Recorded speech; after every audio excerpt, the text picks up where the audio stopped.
difference between these two air conditioners could cost you money. This is a common cause of energy efficiency loss during the summer. And Gary Katz, president and CEO of Total Comfort, says when your air conditioner is dirty, it has to work harder. The air is actually getting sucked into this and blown out the top. That's part of the air conditioning process.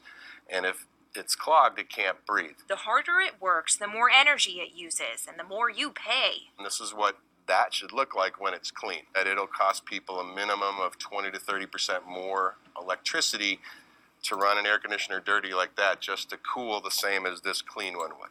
Smart programmable thermostats like Nest are another way some try to save money. This one retails for around $249. Nest claims they have energy savings of 15% when cooling your home. Another way to save, XL Energy's Smart Thermostat program. If you're part of it, during really hot days when electricity demand is high, they'll adjust your thermostat to reduce strain on the electrical grid. They credit your bill $75 for enrolling, and you'll get $25 every year you're in the program after that. But beware of changing your home's temperature too much. The air conditioners aren't really big enough to cool down quickly, so they will need to run non-stop for sometimes 3, 4, 5, 6 hours just to get back to the temperature you want it to be, which will eliminate all the savings that you had when you were gone and the air conditioner wasn't running. Jennifer Austin, KARE 11 News.